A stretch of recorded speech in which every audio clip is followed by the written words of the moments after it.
This video will walk you through a fun, creative activity called Blackout Poetry.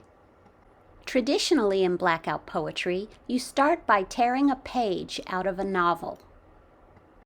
Using colored pencils or crayons or markers, you remove or black out all of the words on the page except for a poetic statement that you want to make. You aren't creating a poem in the sense that it has a rhyme scheme with lines and verses, but rather you're making a statement that has a definite tone to it. Your statement might even be a sentence fragment or a series of words that create a feeling. Once you've identified the words that you want to leave visible to your reader, you create an image in the background that supports the tone or the feeling of your poetic statement. It's a fun form of poetry because you don't have to come up with the words. They're already there on the page. You're just removing the words that you don't want the reader to see. There is a free book for download in the Books app called The Words We See. It gives you some great student examples of blackout poetry. This video will show you how to do the same activity digitally using your iPad and the Keynote drawing tools. Now you can do this activity using either Keynote or the camera markup tools. Our demonstration is going to use Keynote because Keynote has a fill tool that the camera markup tools does not have. And as far as making your blackout poetry, that fill tool comes in handy. So to start with, you're going to need a page out of a book. One benefit to doing this digitally is we don't have to tear up our favorite novels. So if you're a teacher watching this, go ahead and scan or take a clear picture of several different pages from a book. You can provide the pictures for download through a Canvas assignment. Make sure if you're scanning them in, you save the picture as a JPEG or a PNG file. It makes it easier to work with. And I suggest for variety's sake to provide a few different options from a couple different books. Students, you're only going to choose one image to work with for this assignment. If you're watching this to download your image from a Canvas assignment, you will choose one of the images to download. When you click on the image, that should bring up a preview of the image on your screen. Click on the words that say download to download the image. When you click on that, it should ask you, do you want to download? And it'll give you two choices, view or download. Click on view. That might seem counterintuitive because we do want to download it, but once you click on view, the screen that pops up allows you to have the arrow in the upper right screen. When you click on that arrow, you're given a menu choice which allows you to save image. By clicking Save Image, we put that image in our camera roll, which will make it easy for us to find when we go into Keynote. Because as you can see, if I go into my camera roll, my image is now there. Depending on your iPad version, you might not have View as an option, so I'm going to walk you through really quickly what happens if you do select Download.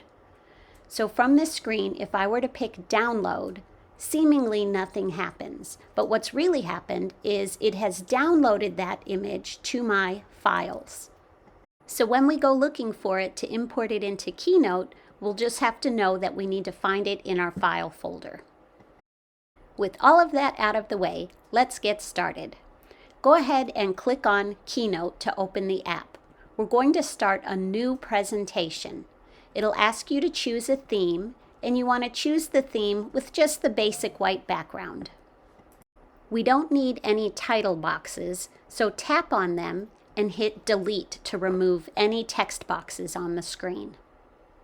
We're going to insert the image of the book page onto our blank Keynote slide. Click on the plus sign in the upper right corner. You'll get a menu pull down. If the image is saved on your camera roll, pick Photo or Video. If it's saved in your files, pick Insert From, and you'll have to select it from the file.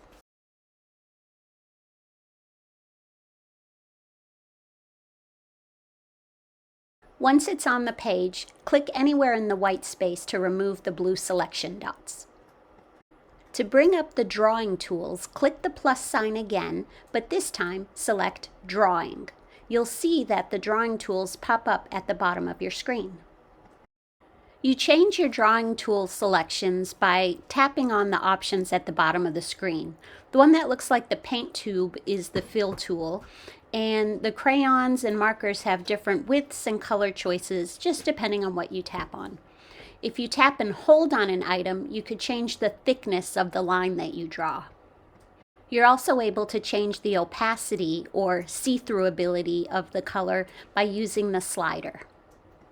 To get rid of a line that you don't like, or if you just want to undo something, you can use the eraser tool or the undo button on the far left. To begin creating our blackout poetry, we're going to choose an anchor word. The anchor word will be a word that will set the tone and feeling for your entire poetic statement. To do this, scan the page to see what interesting words jump out at you. We're not reading the page for content understanding, we're just looking for interesting words. So for this example, some of the interesting words that stood out to me were the word murmurs, flapjacks, and as I scanned along, I also liked the word mingled. But the one word that I saw that I really think I want to build my statement around is the word tiptoed.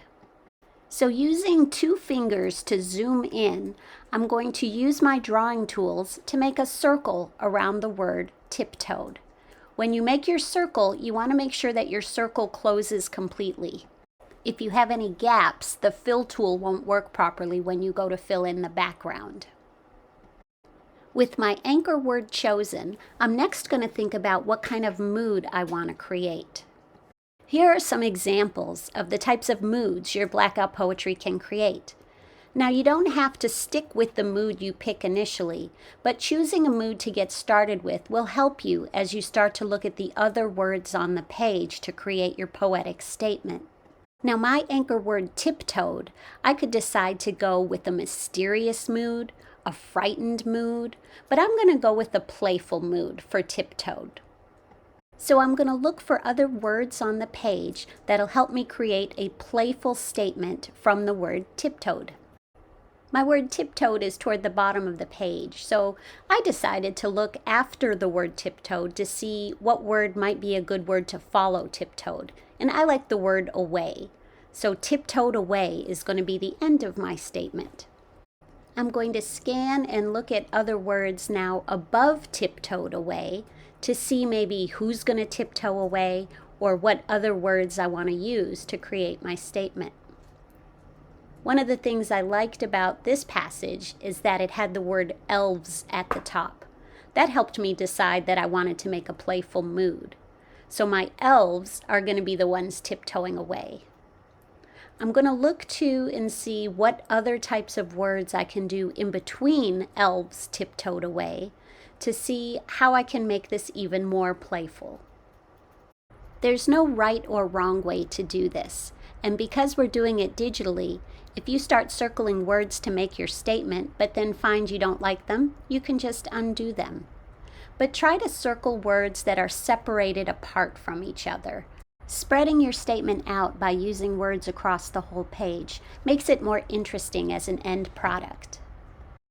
And you can even circle individual letters to form a word that you might need if you need a word in a certain part of your statement, but that word isn't particularly there.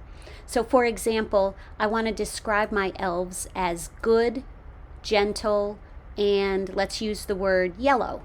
So I would circle good, gentle, and the word yellow, but I'd like the word and after good, gentle, and yellow, but there isn't the word and in between gentle and yellow. So I'm going to circle letters A, N, and D to make the word and.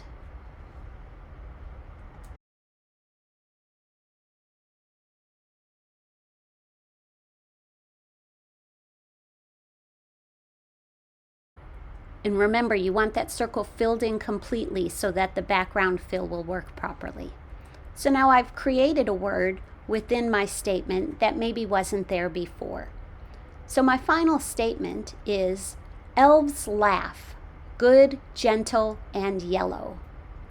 Oh, but I need something before tiptoed away. So I'm going to find the word they. Okay. Elves laugh, good, gentle, and yellow. They tiptoed away. With my poetic statement created, I'm going to now use the drawing tools to create a background. Because I've completely closed in the circles of my words, I should be able to use the fill tools if I draw around them, and the fill tool won't cover in my words. So I'm going to draw a big yellow hat. That's an elf hat. And I'm going to use the fill tool to fill it in yellow. When you use the fill tool, once you select your color, double tap in the area you want filled in. Double tap with your finger and it should fill in that area, provided that it's closed in completely. So from here, I'm just going to use the drawing tools to draw the rest of my picture. Don't judge my drawing. I am not super artistic, but I'm just going to make a happy laughing elf because that's the type of feeling my poetic statement made.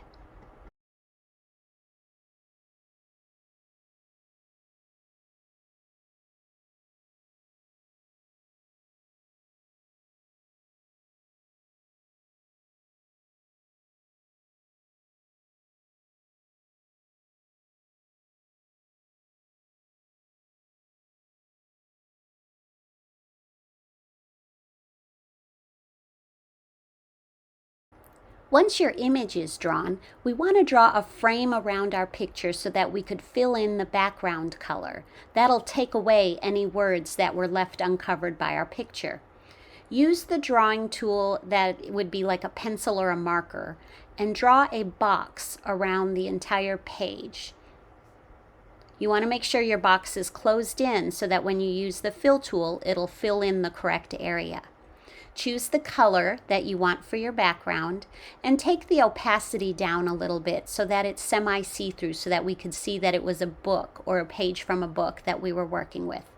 When you double tap inside the area, it should fill in with that color. When you're done using the drawing tools, select Done in the upper left corner. Your image might be selected, but just tap anywhere in the white space in order to remove the blue selection dots. Take a screenshot of what's on the screen. Open that image and use the crop tool to crop out everything except for your page. When you pick Done, save it to Photos. Now your Blackout Poetry is in your camera roll where you can upload it to your Canvas assignment to turn into your teacher.